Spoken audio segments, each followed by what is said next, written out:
Merci pour votre question. Bah, nous savons tous qu'il n'y a pas pour l'heure une annonce officielle de la candidature de Son Excellence Monsieur Denis Sassou Nguesso à la prochaine élection présidentielle. Il n'y a même pas encore un candidat déclaré par le Parti congolais du travail ou par les partis de la majorité officiellement. Ce sont les individualités qui s'expriment, ce sont les partisans et la population qui soutient Son Excellence Monsieur Denis Sassou Nguesso qui s'expriment à propos. Et d'ailleurs, chacun exprime le souhait de voir le président faire acte de candidature, et j'en fais partie. Je fais partie de ceux-là qui estiment que le président de la République doit faire acte de candidature le moment venu. Après, ce n'est pas, évidemment pas, la priorité des problèmes que rencontrent les Congolais au quotidien, mais ça fait partie de la direction que va prendre le parti, et nous préférons que ce soit une direction prise avec comme guide, comme leader, un homme d'une certaine envergure et d'une certaine expérience politique et de la gestion de la chose publique.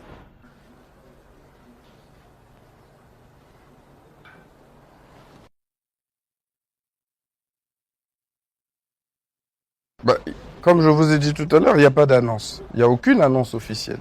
Donc oui, il y a des individualités qui s'expriment autour de cette éventualité que nous appelons ardemment, que nous souhaitons vivement, mais il n'y a pas une annonce officielle. Et au niveau de l'Assemblée nationale, qui est le cœur de la démocratie, les débats se poursuivent, la conduite, le vote des propositions de loi, des projets de loi et le contrôle de l'action gouvernementale se poursuit totalement normalement, mais chacun individuellement, qu'il soit de la majorité ou de l'opposition, se prépare à à ce grand rendez-vous de l'année prochaine.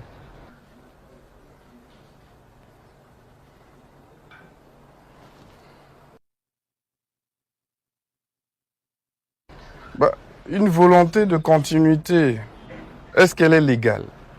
Vous savez, les choses doivent être circoncis dans la légalité.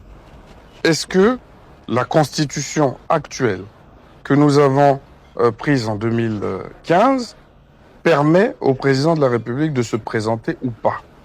Si c'est le cas, il n'y a aucun problème à ce niveau-là. Libre à lui, le moment venu, de prendre sa décision que nous souhaitons vivement. Maintenant, vous me parlez de longévité au pouvoir. Mais c'est très bien. Je pense que c'est une bonne chose. Ce n'est pas une spécificité congolaise. Nous avons vu en Allemagne Angela Merkel rester. Tant que c'est dans le cadre de la loi, dans le cadre de nos textes fondamentaux, je pense qu'il n'y a aucun problème. Ensuite, cette longévité, elle tient aussi au fait que la population lui a donné ce droit de pouvoir conduire les destinées de ce pays. C'est le peuple qui donne le mandat. C'est le peuple qui accrédite. C'est le peuple qui donne son blanc-seing.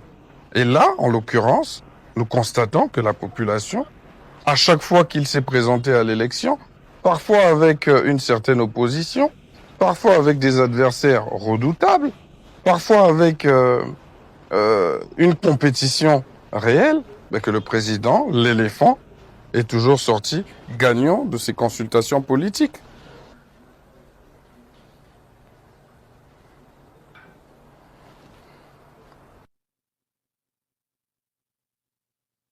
Est-ce que la candidature du président est conforme à l'esprit et à la lettre de la Constitution? Que dit la Constitution? L'article 65 de notre Constitution est clair. Le président de la République est élu pour un mandat de 5 ans, renouvelable 2 fois. D'accord? Ça, c'est clair. Alors, est-ce que nous sommes dans ce cas de figure? Je pense que oui. 2016-2021, première élection. 2021-2026, deuxième élection. Et éventuellement 2026-2031, si tel est son désir, et je répète, nous le souhaitons ardemment. Donc, cela est totalement conforme au fonctionnement de nos institutions, conforme à l'esprit et à la lettre de notre Constitution. Vous avez parlé de longévité tout à l'heure. Cette longévité, elle tient au fait que la population lui renouvelle sa confiance. de façon démocratique, de façon sous le contrôle des observateurs internationaux, avec une bataille face à des opposants, comme j'ai dit tout à l'heure, souvent très farouches. Il gagne parce que pour l'instant, c'est le meilleur et c'est le plus fort. Et ce sera ainsi.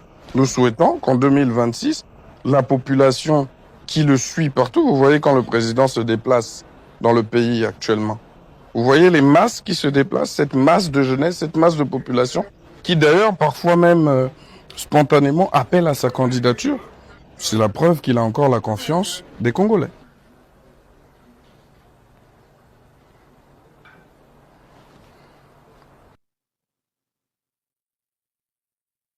Pour la période préélectorale, je pense que le Congolais a d'abord des priorités, des préoccupations personnelles.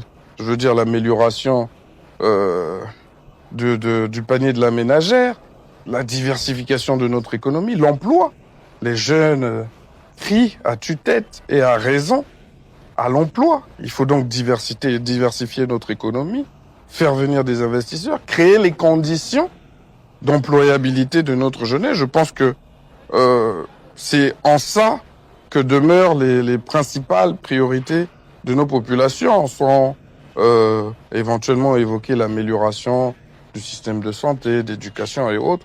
Et sur toutes ces questions, nous constatons bien que le gouvernement, malgré la situation difficile, est à l'œuvre et est totalement engagé pour pouvoir apporter des solutions à ces problématiques qui se posent dans notre pays.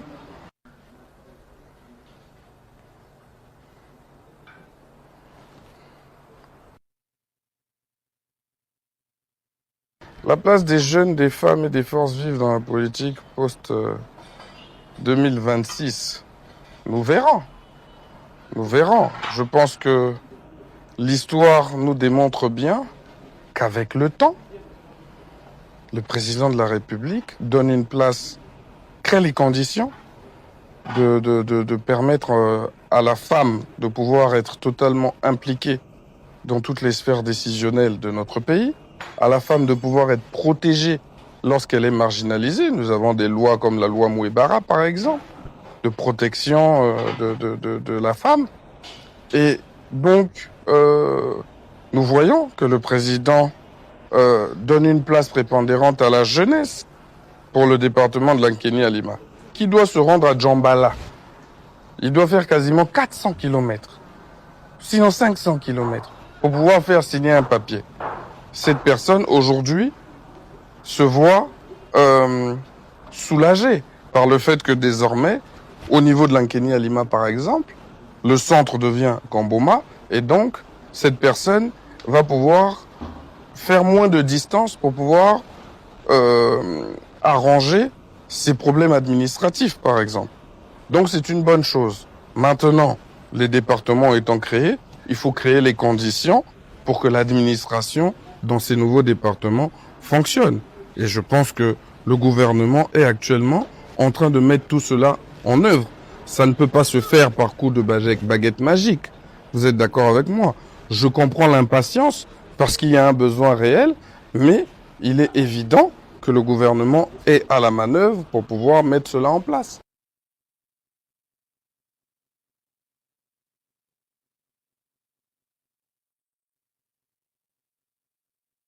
Votre question est, le Congo de demain est-il pensable sans Denis Sassou Nguesso?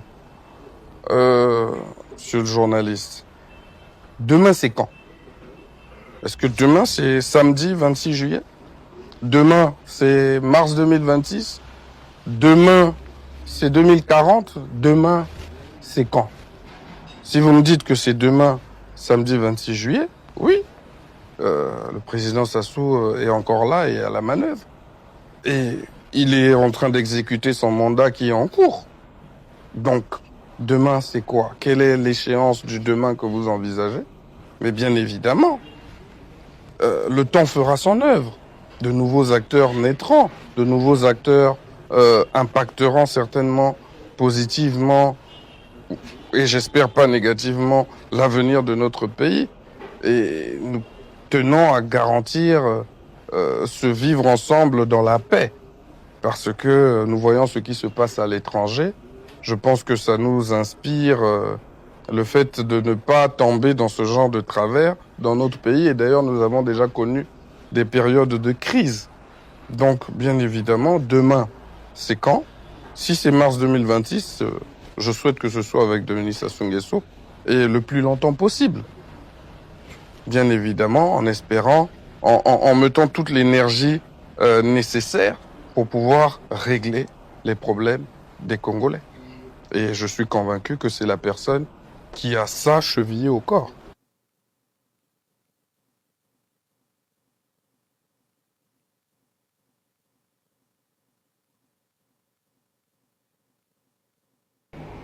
Un message à l'endroit des électeurs.